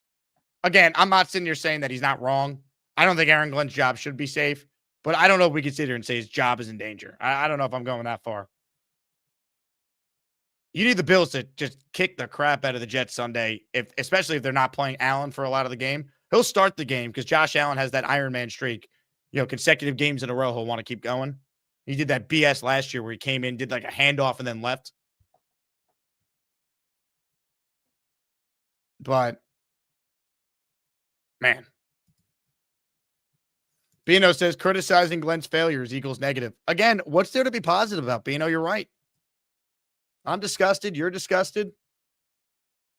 We're all disgusted. How can we not be? AG's a true Jet. Give him time. The roster sucks. He made it bad.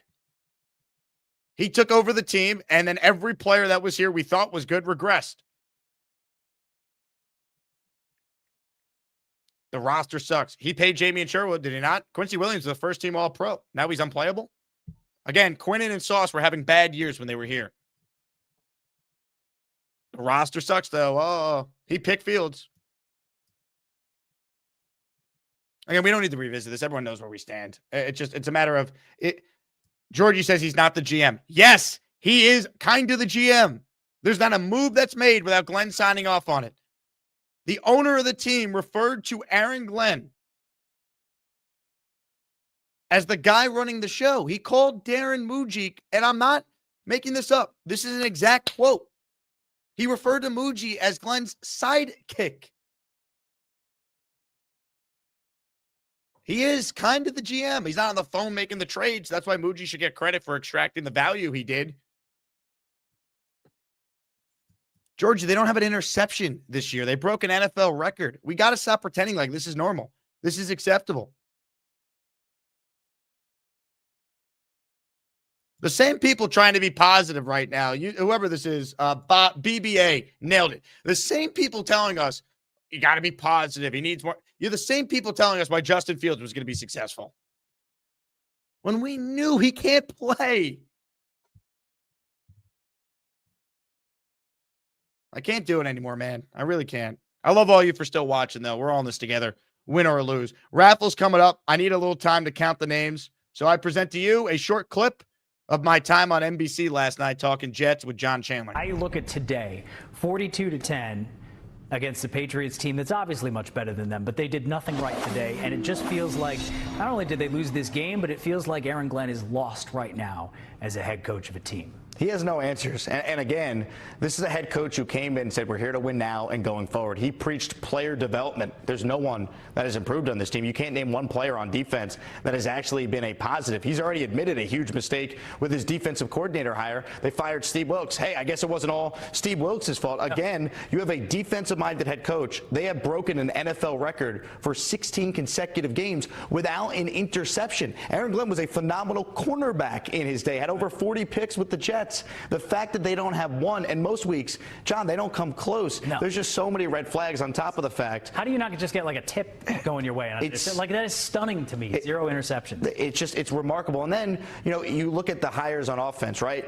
Charles London, former college running back, mostly coach running backs. He's tasked with being the quarterback coach. With a first-time offensive coordinator, Tanner Engstrand, he comes over from Detroit as the pass game coordinator from the Lions. Well, Jared Goff's a drop-back, pocket QB. So you bring in Justin Fields and say, we're going to let him play quarterback. We're going to coach him up. He's never been coached properly. It's insulting to Mike Tomlin and the Steelers. He went 4-2 in Pittsburgh last year. You guaranteed him a starting spot, $30 million all guaranteed for 9 games of Fields, and that's it. So now we're going to give Aaron Glenn a rookie quarterback and say, all right, it didn't work with your first big swing at the position. Now go take a Dante Moore or Fernando Mendoza or Ty Simpson and go make sure that they're in position to have success. It's just tough to sit here and buy that when this team is likely going to finish 3-14, and Aaron Glenn will join only Rich Kotite and Adam Gase as 2 Jet coaches to have 14 losses or more in any season. Glenn's doing this in year 1.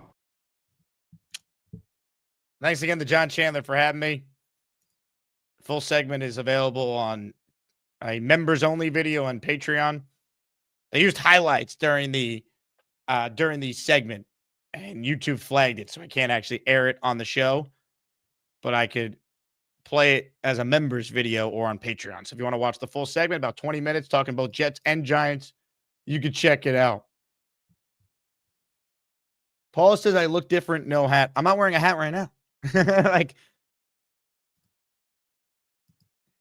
I don't do a ton of TV, so it's rare to put a suit on that's not for a wedding or something like that. Anyway, I'm ready for a raffle. Are you guys ready to spin the wheel of champions, if you will? Well, before we do that, ladies and gentlemen, we say hello to the man who will take us to the raffle, Bruce Blubber.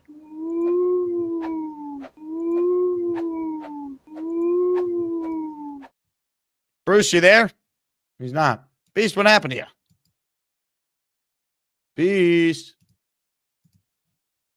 I can't locate Beast. So sorry, folks. No Beast. Oh, hold on. His camera just worked. We do have Beast. Ladies and gentlemen, it's time. Pew, pew, pew. Abracadoodle. Are we clear? We are clear. Hold on 1 second. We gotta turn on the heat here. Are we ready for battle? It's time to spin the Jake Asman Wheel of Champions. It's time to announce the winners of the weekly Asmaniac Raffle. Let's spin the Jake Asman Show Wheel of Champions and find out which Asmaniac is winning an epic prize. Here we go, baby. It is time to give away a Jets jersey. Good luck to everyone. You know the rules. You pick the player you wanted in. Namath, Klecko, Curtis Martin, Wayne Corbett, Darrelle Revis, Nick Mangold, Keyshawn Johnson. Send me your name your address, your size, and the player you want. And we'll get it ordered for you this week. Oregon Jets, I did add you in the raffle. He writes in, my hands are burning from the rope. Hey now, don't let go. Just don't let go of the rope. Aaron Glenn also channeling his inner Jack Dawson from the movie Titanic. Don't let go, Rose. We know how that movie ended. Much like the Jet season, did not end well. Ladies and gentlemen, one spin to determine a winner. Good luck to everyone. Again, thank you to everyone who supports the show. We wouldn't be able to do this basically every stream without the support daily. So you guys are the best. Here we go. The winner is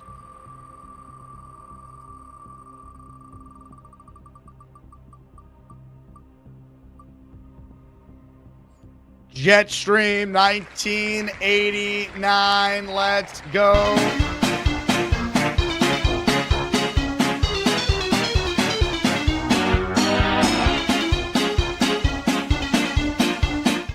Congratulations to Jetstream. He's the winner.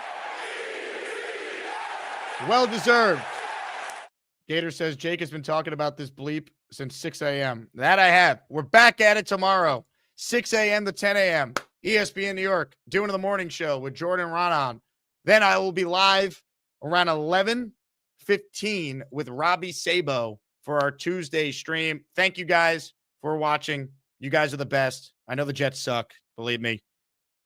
We're just, all in this together. That's all I could say at this point. Join the Patreon if you want access to the Discord, if you want your name added for the upcoming month. We got a couple of days left in December, a couple of days left in the year. So I'll leave you guys with something we debuted the other day. I think you'll laugh. You might cry. You might emote. Ladies and gentlemen, produced by Gator McCluskey, the hit single, Jumper Bones. Talk to you tomorrow. Go Jets.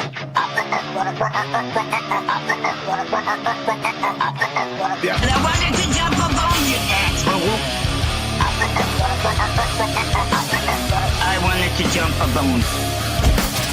I wanted to jump a bone, you asshole. I don't want to jump a bone. See, Barry got the... I don't want to talk to people with no ideas. Not that I want to jump a bones, but you're very attractive. I don't want to jump a bone. I wanted to jump a bone, you asshole. I wanted to jump a bone. Can I take a look to another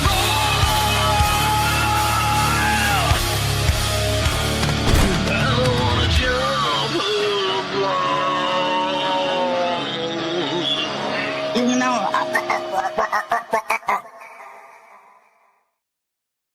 Oh, hi. Jake wants me to ask you to click on the like button. That's right, Lane, and if they don't subscribe to the Jake Asman Show, this team may never win another game. Let's go Jets!